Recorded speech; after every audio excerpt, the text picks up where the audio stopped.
الرحمن الرحیم الہاکم التکاثر، تمہیں کثرت کے لالچ میں یا کثرت کے چکر میں تم غفلت میں رہے،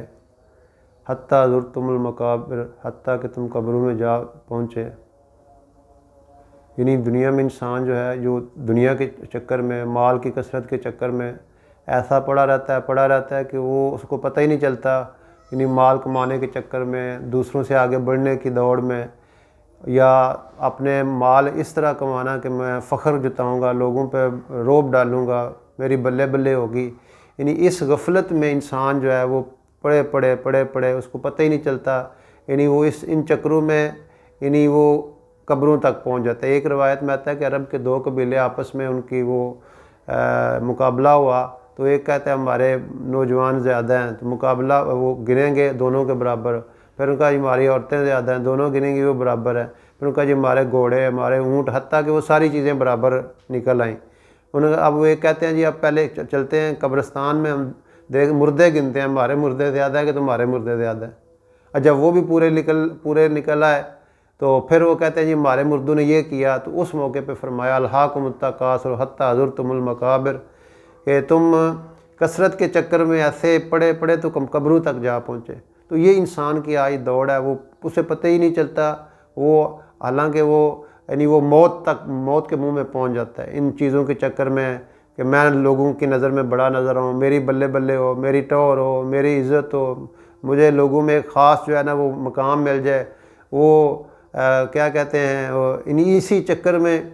انسان وہ اجل ہی نے چھوڑا، نہ کسرا نہ دارا، اسی سے سکندر صفات بہارا، جگہ جی لگانے کی یہ دنیا نہیں ہے، یہ عبرت کی جا ہے، تماشا نہیں ہے یہی تجھ کو دن رہوں سب سے اعلیٰ، ہو زینت نرالی ہو فیشن نرالا، کیا یہوں ہی رہا کرتا ہے دنیا سے جانے والا۔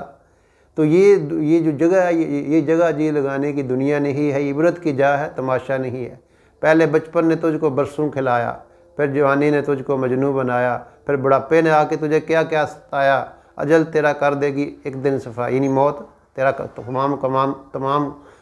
کام تمام کر دے گی۔ اور یہ جو جگہ ہے، یہ دنیا جو ہے، یہ جی لگانے کے لیے نہیں ہے۔ تو اس لیے اس صورت کے اندر اللہ رب العزت نے بڑے خوبصورت انداز میں انسانوں کو ان کی غفلت کے بارے میں متنبہ کیا ہے کہ تم اسی چکر میں نہ پڑو رہو، میرے کپڑے اللہ ہو جائیں، میرا گھر اللہ ہو جائے، میری سواریاں اللہ ہو جائیں، اور انہی چیزوں میں پڑھ کے اور ان چیزوں میں بزی ہو کے اور گم ہو کے، یعنی تم کہیں تمہارا آخری وقت نہ آ جائے اور پھر تم اس پہ حسرت نہ کرو کہ یا اللہ ہمیں واپس بھیج، ربنا فرجعنا نعمل صالحا انا موقنون، کہ ہم نیک عمل میں اے اللہ واپس بھیج، ہم نیک عمل کر کے آئیں گے۔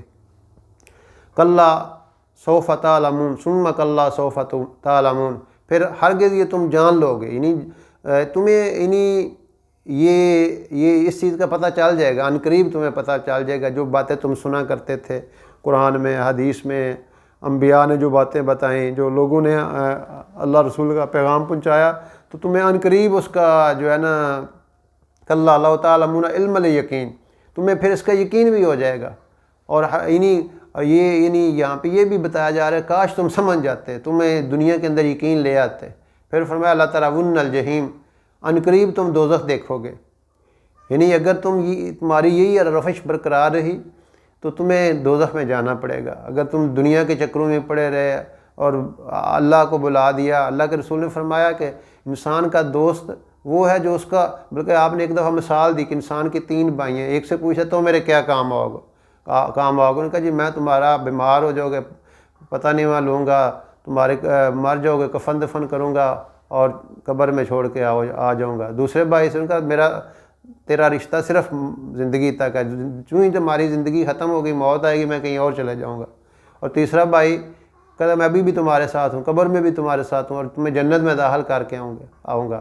تو آپ نے پوچھا بتاؤ کون سا بھائی اچھا ہے؟ کہا یا رسول اللہ وہی اچھا ہے جو آخر تک رہے گا۔ فرمایا کہ وہ تو انسان کے اعمال ہیں جو انسان کے ساتھ رہتے ہیں، اور اس کے رشتہ دار ہیں وہ بس دفنا کے چلے جاتے ہیں، اور مال تو اسی وقت ہی اس کا چلا جاتا ہے جو اس کی روح نکلتی ہے۔ اس لیے اس کا مال وہی ہے جو اس نے اللہ کی راہ میں لگا دیا، اور یا وہ اس نے کھا لیا، پہن لیا، یا اللہ کے راستے میں دے دیا، باقی تو پچھلوں کا ہے۔ ایک صحابی کے پاس درہم تھے، کسی نے پوچھا یہ کس کا ہے؟ ان کا جی میرا ہے۔ ان کا تمہارا اس وقت ہوگا جب تم اللہ کی راہ میں دو گے، ابھی ابھی تم ملکیت میں ہو، اس کے مال کی ملکیت میں ہو، جب یہ تم نے اللہ کی راہ میں لگا دیا تو پھر تم اس کے مالک حقیقی مالک بن جاؤ گے۔ پھر آخر میں فرمایا آخری آیت ثم لتسألن یومئذ عن النعیم،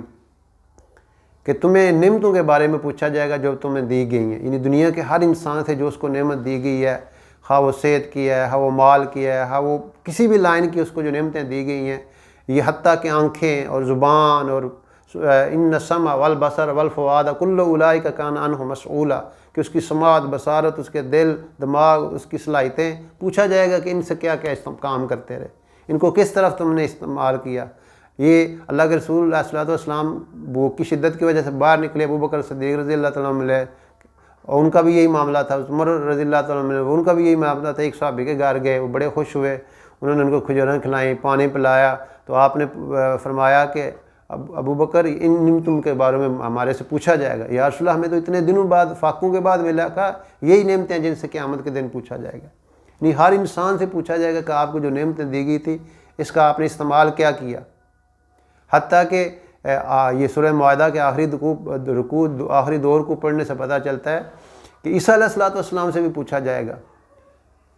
یا عیسیٰ ابن مریم اذکر نعمتی علیک وعلی والدتک، یہ سارا رکوع اس میں اللہ تعالیٰ ان کو نعمتیں یاد کرا رہے ہیں، میں نے آپ پہ یہ نعمت کی، یہ کی، اور پھر آپ اینڈ پہ ان سے پوچھا جائے گا کہ آپ نے ان سے کہا تھا کہ تم مجھے اور میری ماں کو خدا بنا لو۔ تو اس طرح کر کے دنیا کے ہر انسان سے جو نعمتیں اس کو دی گئی ہیں